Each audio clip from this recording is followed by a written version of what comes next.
તો ગાથા 103 એમના શબ્દો છે.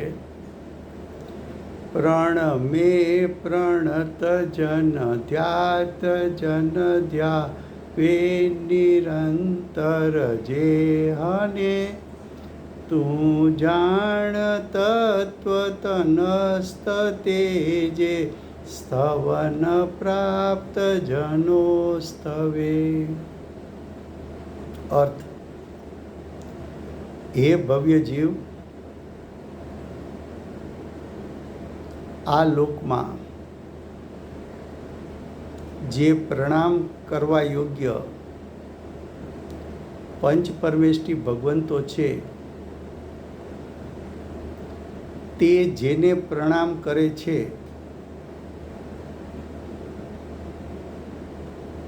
તે જેને ધ્યાન કરવા યોગ્ય પંચ પરમેષ્ઠી ભગવતો જેનું ધ્યાન કરે છે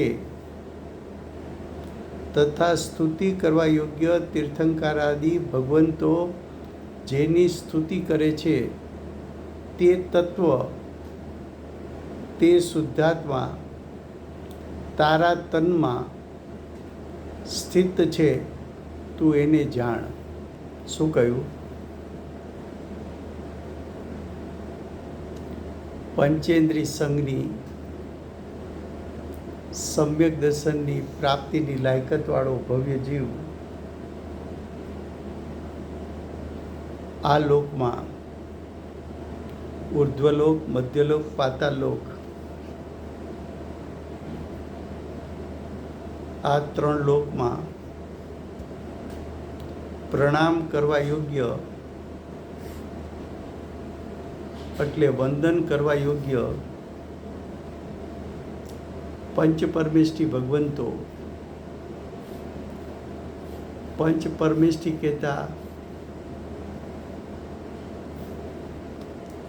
અરિયંત, સિદ્ધ, આચાર્ય, ઉપાધ્યાય, સાધુ. એમાં અરિયંતને ભાવ મોક્ષ છે, સિદ્ધને ભાવ અને દ્રવ્ય મોક્ષ છે, આચાર્ય, ઉપાધ્યાય, સાધુ એ મોક્ષ માર્ગ છે. મોક્ષ માર્ગનું ફળ અરિયંત સિદ્ધ પદ એટલે કે મોક્ષ છે. આવા પંચ પરમેષ્ઠી ભગવંતો તે જેને પ્રણામ કરે છે. પંચ પરમેષ્ઠી કોને પ્રણામ કરે છે? તો કે પોતાના શુદ્ધાત્માને.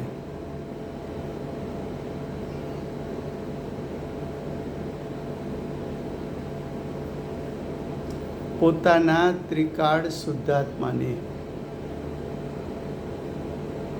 તારે કોને પ્રણામ કરવા જોઈએ?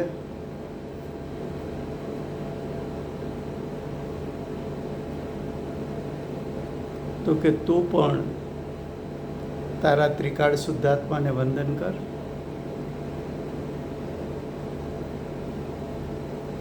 અરિયંત પરમાત્મા એનો ઉપયોગ પોતાના શુદ્ધાત્મામાં વંદન કરે છે. સિદ્ધ પરમાત્માનો ઉપયોગ પોતાના ત્રિકાળ શુદ્ધાત્મામાં સ્થિરતા કરીને સાદી અનંત કાળ માટે વંદન કરે છે. આચાર્ય, ઉપાધ્યાય, સાધુ પણ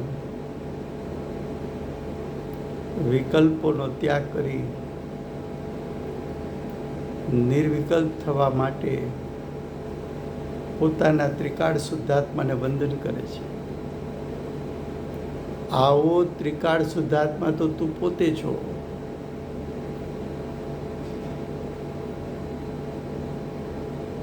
તું પણ તારા ત્રિકાળ શુદ્ધાત્માનું ધ્યાન કર. જો તું એનું ધ્યાન કરીશ એટલે કે શુદ્ધાત્માનું ધ્યાન કરીશ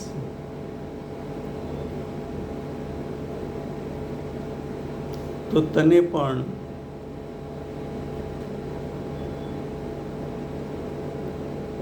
આચાર્ય ઉપાધ્યાય સાધુ પદ એટલે મોક્ષ માર્ગ અને એનું ફળ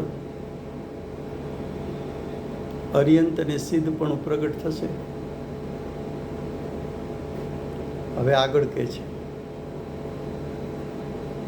સ્તુતિ કરવા યોગ્ય. સ્તુતિનો અર્થ છે ગુણાનુવાદ કરવો.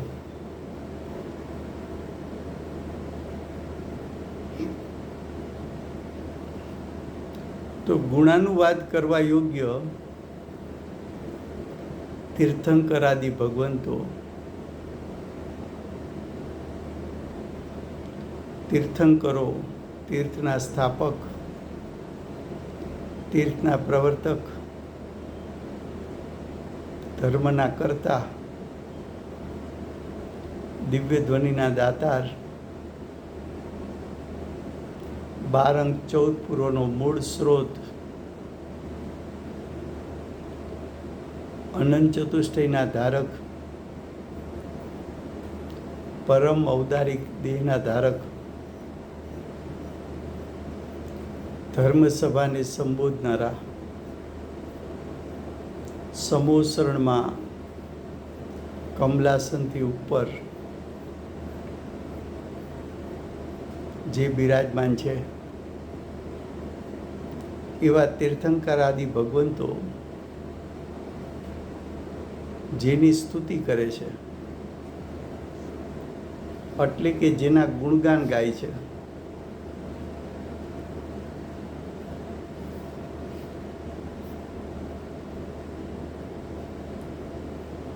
ગુણગાન ગાય છે.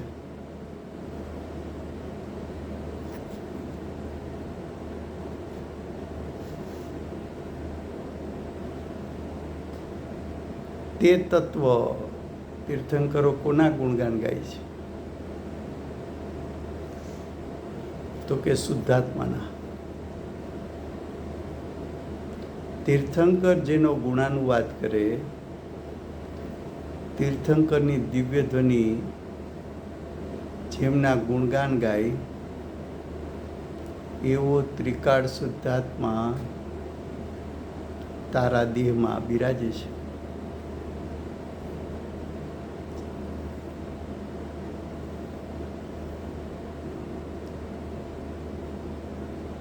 માટે તારો શુદ્ધાત્મા ઉત્તમમાં ઉત્તમ પદાર્થ હોવાથી આ જ દેહમાં બિરાજતો હોવાથી એને જાણવાથી તને મોક્ષ માર્ગ અને મોક્ષની પ્રગટતા થશે. ભાવાર્થ, સંસારી આત્મા સંસારી કહેતા 4 ગતિ,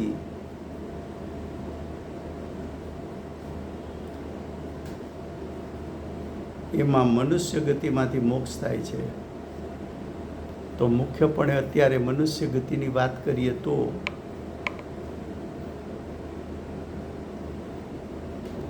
મનુષ્ય ગતિનો આત્મા જો કે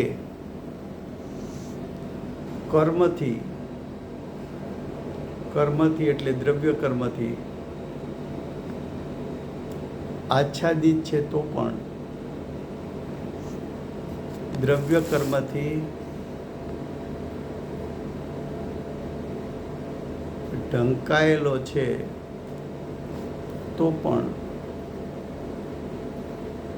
તીર્થંકર આદિ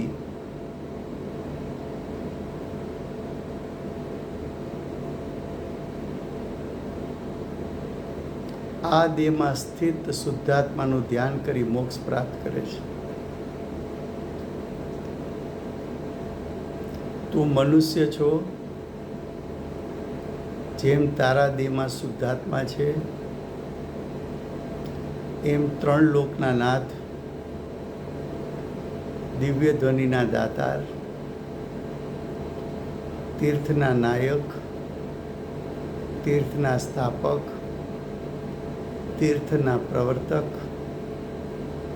એવા તીર્થંકર પરમાત્માનો શુદ્ધાત્મા પણ દેહમાં બિરાજમાન છે.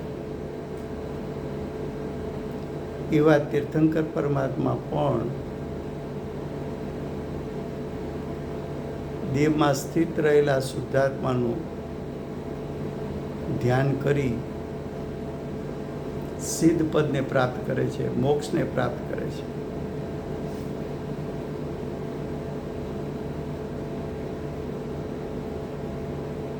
તેથી એમ કહ્યું કે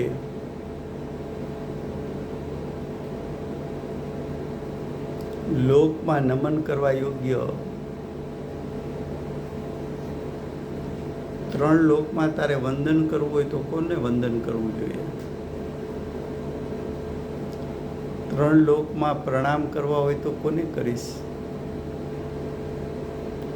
ત્રણ લોકમાં કોને તું નમન કરીશ?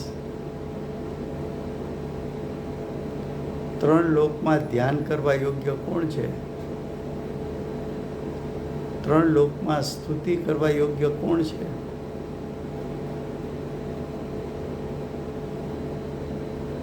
તો કે લોકમાં વંદન કરવાને યોગ્ય, ધ્યાન કરવાને યોગ્ય, સ્તુતિ કરવા યોગ્ય જે તીર્થંકર છે તે જેને નમસ્કાર કરે છે તે એટલે તીર્થંકર. જેને એટલે શુદ્ધાત્માને. તીર્થંકર શુદ્ધાત્માને નમસ્કાર કરે છે.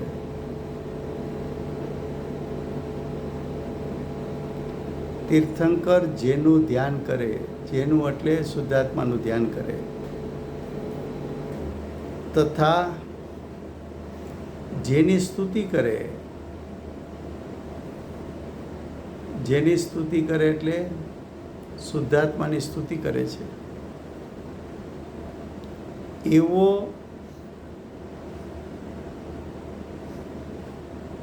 એટલે શુદ્ધાત્મા વચન અગોચર શબ્દથી કહી શકાય એવો નથી. ભેદ જ્ઞાનીઓને એટલે સમ્યક જ્ઞાનીઓને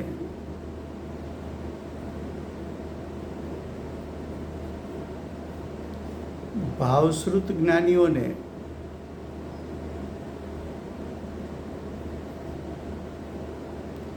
અનુભવ ગોચર ત્રિકાળ શુદ્ધાત્મા શબ્દથી કહી શકાય એવો નથી. અનુભવનો વિષય છે.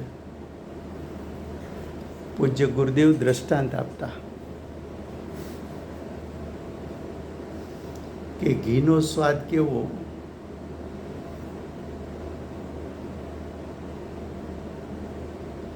રોજ ઘી ખાતો હોય, ઘીની વાનગી બનાવતો હોય, રોજ ઘીને ચાખતો હોય, ઘીને નજરે જોયું હોય, છતાં એનો સ્વાદ કેવો એનું વર્ણન ન કરી શકે.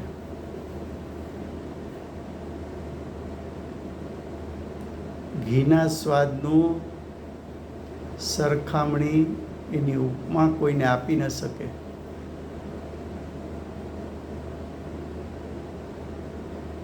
એમ શુદ્ધાત્મા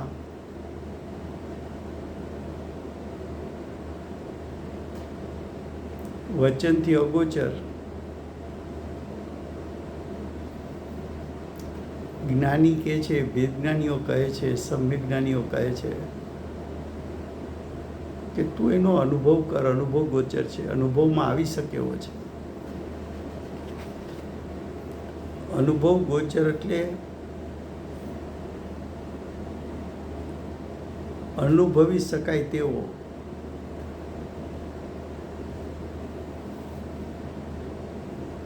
જે પરમાત્મા વસ્તુ છે, પરમાત્મા છે, ઉત્તમ આત્મા છે. પરમાત્મા એટલે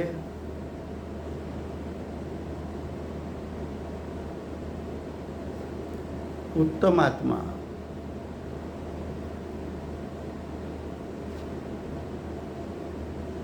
તમે પણ તેનું સ્વરૂપ જાણો. તમે પણ તેનું એટલે શુદ્ધાત્માનું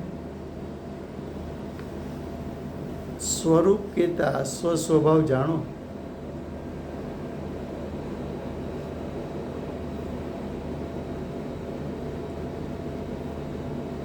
તેને નમસ્કાર કરો એટલે શુદ્ધાત્માને નમસ્કાર કરો. શુદ્ધાત્માનું ધ્યાન કરો.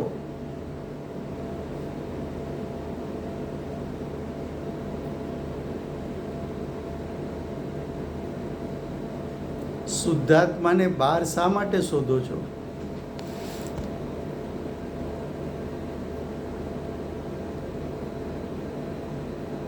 શુદ્ધાત્માને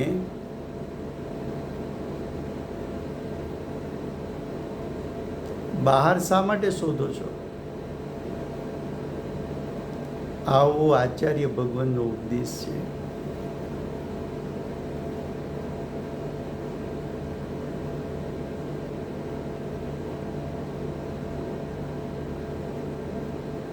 આચાર્ય ભગવંતે આ ગાથામાં કહ્યું, પંચ પરમેષ્ઠી જેના વંદન કરે છે, પંચ પરમેષ્ઠી જેની સ્તુતિ કરે છે, પંચ પરમેષ્ઠી જેનું ધ્યાન કરે છે, કોને વંદન કરે છે, કોની સ્તુતિ કરે છે, કોનું ધ્યાન કરે છે? તો કે શુદ્ધાત્માનું. એ શુદ્ધાત્મા કોણ છે? તો કે વિશ્વનો ઉત્તમમાં ઉત્તમ પદાર્થ છે. એ વિશ્વનો ઉત્તમ પદાર્થ કોણ છે? તો કે આ દેહમાં રહેલો આત્મા, આ દેહમાં રહેલો તારો આત્મા એ જ શુદ્ધાત્મા છે. આવા શુદ્ધાત્માને શા માટે જાણવો જોઈએ? તો કે એને જાણવાથી મોક્ષ માર્ગ અને એનું ફળ મોક્ષની પ્રાપ્તિ થશે. હવે ગાથા 104.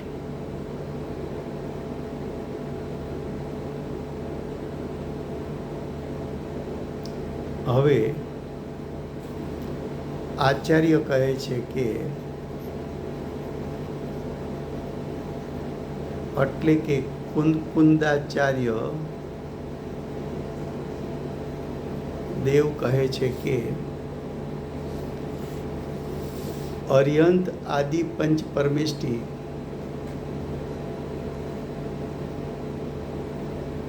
વિશ્વમાં પરમ ઇષ્ટ અર્યંત સિદ્ધ આચાર્ય ઉપાધ્યાય સાધુ છે, તે પણ એટલે કે પંચ પરમેષ્ઠી પણ આત્મામાં જ એટલે કે આત્માના સ્વરૂપમાં જ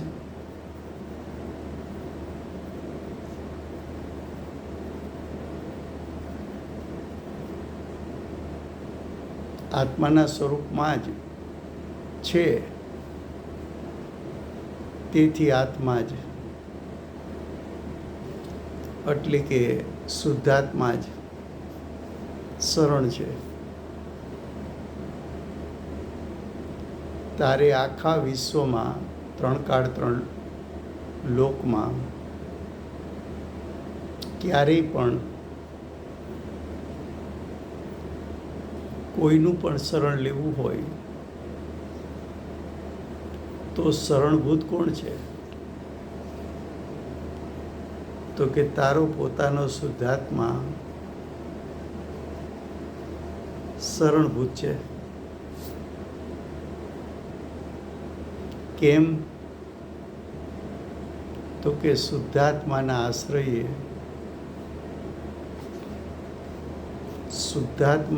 આશ્રયે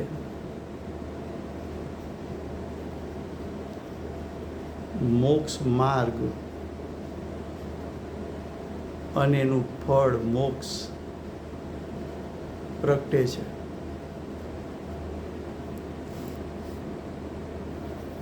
આખા વિશ્વથી તને જુદો પાડીને આચાર્ય ભગવંત આ જ દેહમાં રહેલો ત્રિકાળ શુદ્ધાત્મા પાસે તને લાવે છે. ગાથા 104.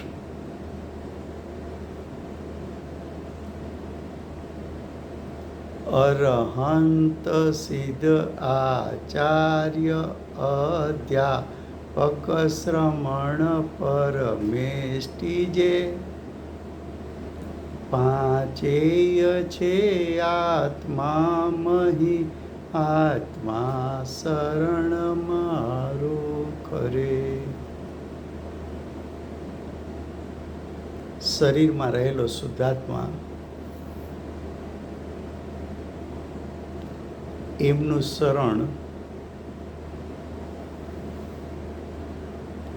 અર્યંત પરમાત્માએ લીધું છે, સિદ્ધ પરમાત્માએ લીધું છે, આચાર્ય ઉપાધ્યાય સાધુએ લીધું છે. આ પાંચે પરમિષ્ટિઓ પણ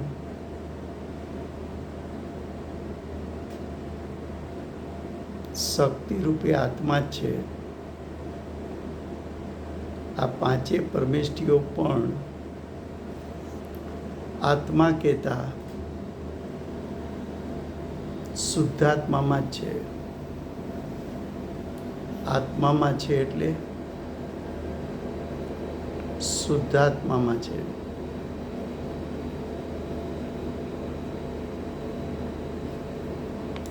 આત્માની જ અવસ્થા છે. આ પંચ પરમેષ્ટિ પણ પર્યાય છે. પરમેષ્ટિપણું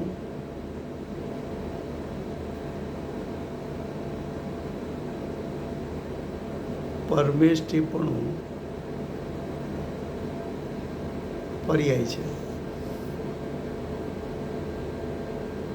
અર્યંત પદ 13મું ગુણસ્થાન પર્યાય છે. સિદ્ધ પદ 14મું ગુણસ્થાન પર્યાય છે. આચાર્ય ઉપાધ્યાય સાધુ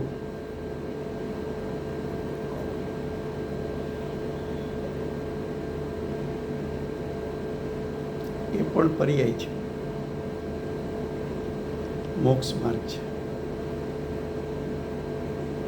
અર્યંત દ્રવ્ય મોક્ષ,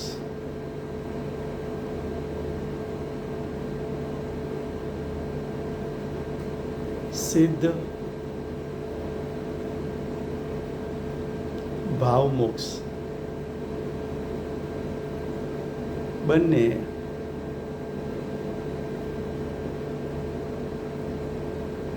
અર્યંત સિદ્ધ બંને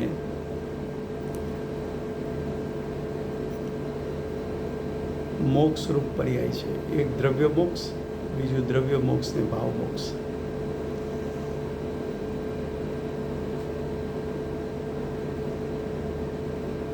આ પાંચેય પરમેષ્ટિ ધ્યાન પોતાના શુદ્ધાત્માનું કરે છે. પાંચવેય પરમેષ્ટિનો ઉપયોગ ઉત્પન્ન થતાની સાથે પોતાના ત્રિકાળ શુદ્ધાત્માને ગ્રહણ કરે છે, વંદન કરે છે, નમન કરે છે એની ભક્તિ કરે છે, નિર્વિકલ્પ અવસ્થામાં એનો ગુણાનુવાદ કરે છે.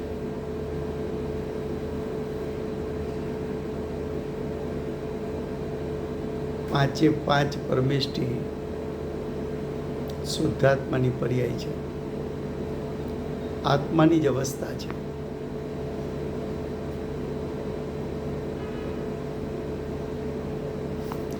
તેથી મારે આત્માનું જ શરણ છે. આત્માનું કહેતા શુદ્ધાત્માનું સમજી લેવું. આ પ્રમાણે આચાર્ય દેવ અભેદ નહીં પ્રદાન કરીને કહ્યું છે. અભેદ નહીંનો અર્થ જે નહીં અભેદ સ્વભાવને ગ્રહણ કરે છે,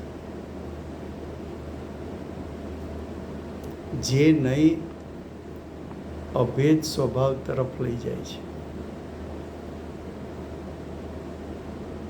ભાવાર્થ: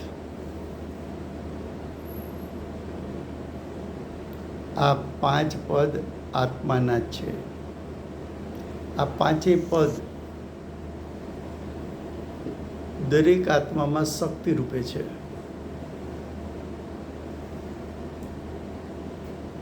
અને જેને શક્તિની વ્યક્તિ કરી એને શક્તિ રૂપે પણ છે અને પર્યાયમાં વ્યક્ત પણ છે.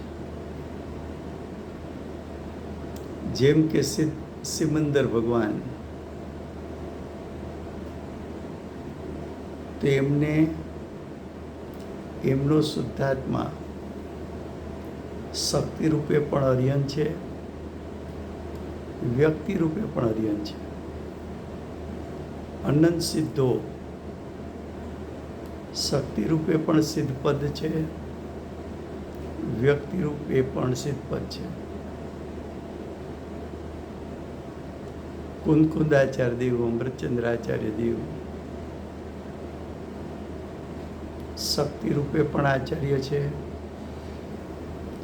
વ્યક્તિ રૂપે પણ આચાર્ય છે.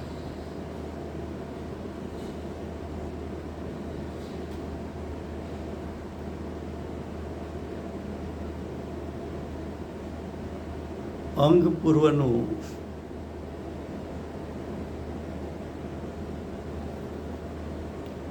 પૂર્વનું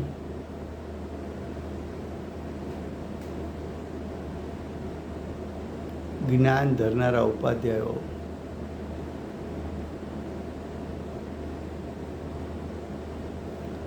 આગમો ભણે ને ભણાવે એવું ઉપાધ્યાય પદ શક્તિ રૂપે છે. અને ઉપાધ્યાય પદ પ્રગટ કર્યું હોય તો વ્યક્તિ રૂપે પણ છે. સાધુ પદ્મમલધારી દેવ સાધુ હતા, મુનિ હતા.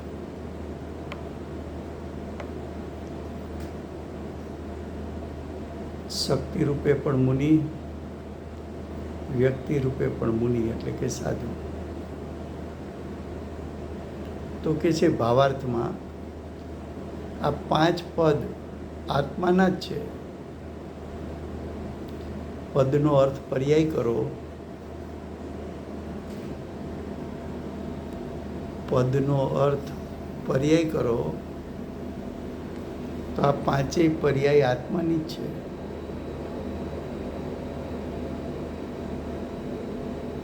જ્યારે આ આત્મા ઘાતી કર્મનો એટલે ચાર ઘાતી કર્મનો નાશ કરે છે ત્યારે અરિહંત પદ પર્યાયમાં પ્રાપ્ત થાય છે.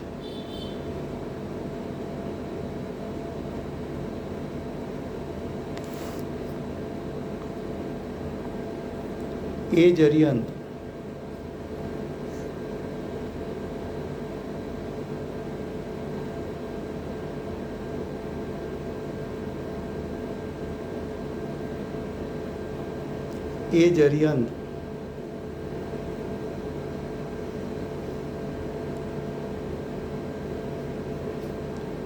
અર્યંત જ આત્મા, અર્યંતનો જ આત્મા અઘાતી કર્મનો નાશ કરી નિર્વાણને એટલે કે મોક્ષને એટલે કે સિદ્ધ પદને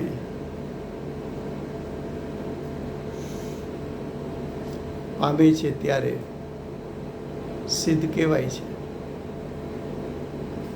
સિદ્ધ પદ શું છે? તો કે સિદ્ધ પદ પણ પર્યાય છે.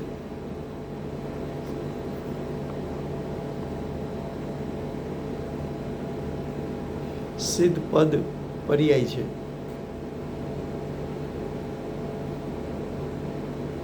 હવે આગળ કે છે, જ્યારે શિક્ષા દીક્ષા આપવાવાળા મુનિ થાય છે ત્યારે આચાર્ય કહેવાય છે. મુનિઓના મુનિ, મુનિ સંઘને દોરનારા, દીક્ષા શિક્ષા દેનારા,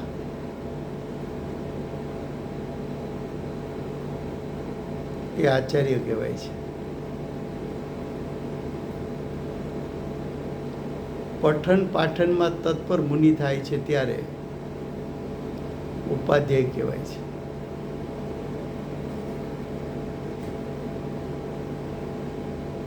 આચાર્ય પદ પણ પર્યાય છે.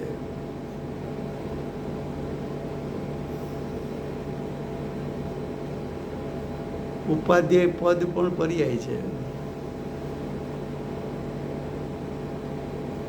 સાધુ પદ પણ પર્યાય છે. આ પ્રમાણે પાંચેય પદ આત્મામાં જ છે. આ પદ કઈ બહારમાં નથી.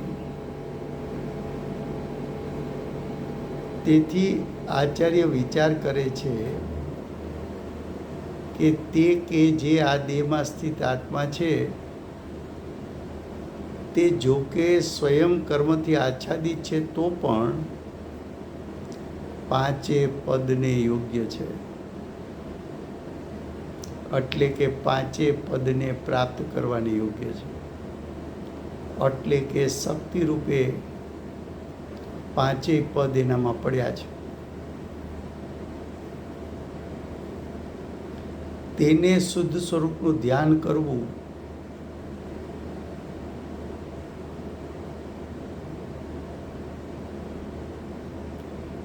જે પંચ પરમેષ્ઠી રૂપે થવા માંગતા હોય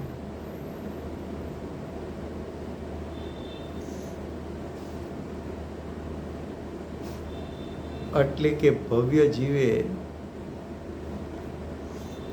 શુદ્ધ સ્વરૂપનું ધ્યાન કરવું, પાંચેય પદોનું ધ્યાન છે. તેથી મને આ આત્માનું એટલે શુદ્ધાત્માનું જ શરણ છે એવી ભાવના કરી છે.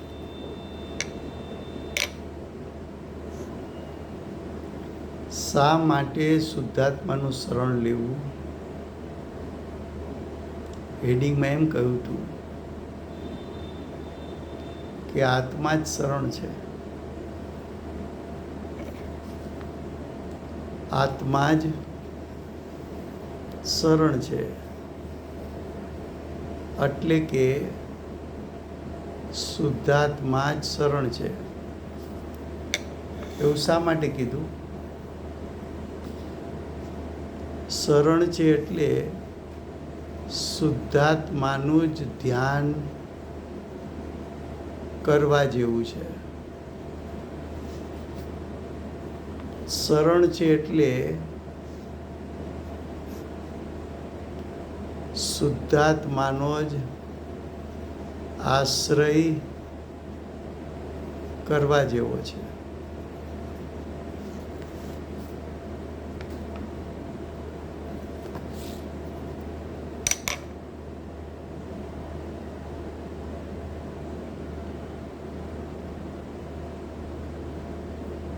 હવે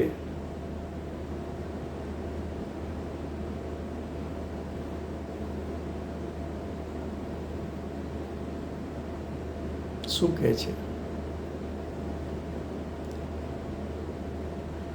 તેને શુદ્ધ સ્વરૂપનું ધ્યાન કરવું, તેને એટલે ભવ્ય જીવે શુદ્ધ સ્વરૂપનું ધ્યાન કરવું. કેમ કરવું? શું કામ કરવું? કે શુદ્ધાત્માનું ધ્યાન કરવાથી પાંચે પદ પ્રગટ થાય છે. ચાહે અર્યંત પદ હો, સિદ્ધ પદ હો,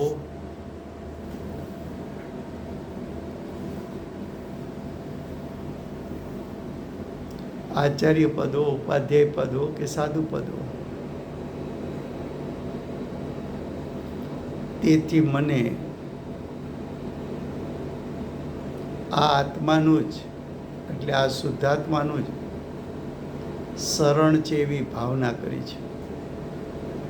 ભાવના કરી છે એટલે મને આ જ શુદ્ધાત્માનું શરણ કાયમ રહો.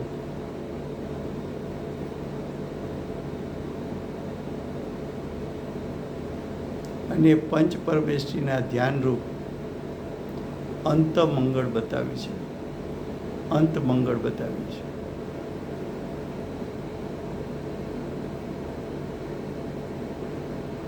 ઉપાદાનથી જોવા જઈએ તો તારો શુદ્ધાત્મા જ પંચ પરમેષ્ઠી સ્વરૂપ છે. નિમિત્તથી જોવા જઈએ તો બાહ્યમાં આર્યન, સિદ્ધ, આચાર્ય, ઉપાધ્યાય, સાધુ એ ધ્યાન કરવા યોગ્ય છે. ઉપાદાનથી ધ્યાન પોતાના શુદ્ધાત્માનું સવિકલ દશામાં આવે તો પંચ પરમેષ્ઠીનું ધ્યાન.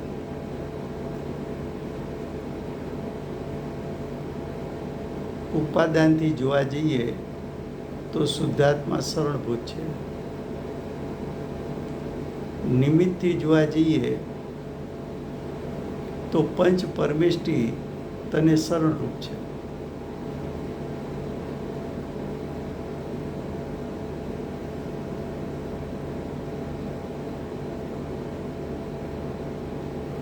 તો આચાર્ય ભગવંતે એમ કહ્યું કે પંચ પરમેષ્ઠી આદિ એ પણ આત્મા છે, તું પણ આત્મા છો. પંચ પરમેષ્ઠીને પણ પોતાનો આત્મા, પોતાનો શુદ્ધાત્મા દેહમાં રહેલો છે. તારો આત્મા પણ દેહમાં રહેલો છે. પંચ પરમેષ્ઠી પણ પોતાના જ શુદ્ધાત્માનું શરણ લે છે. તો તું પણ તારા જ શુદ્ધાત્માનું શરણ લે. તો તને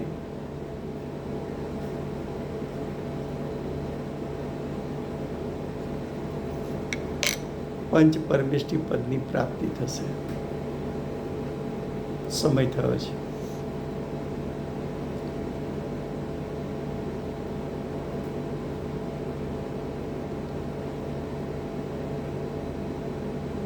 પંચ અનંત ચતુષ્ટયના ધારક શ્રી સિમંદર ભગવાનનો જય હો. અષ્ટગુણધારી સિદ્ધ ભગવાનનો જય હો. 36 ગુણના ધારક આચાર્ય દેવનો જય હો.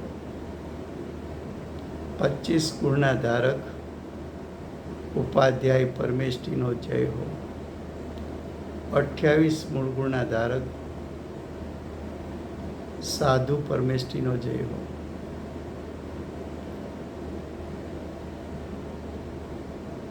મોક્ષ પાહુડ સમજાવનાર પરમ કૃપાળુ શ્રી સદગુરુદેવનો જય હો.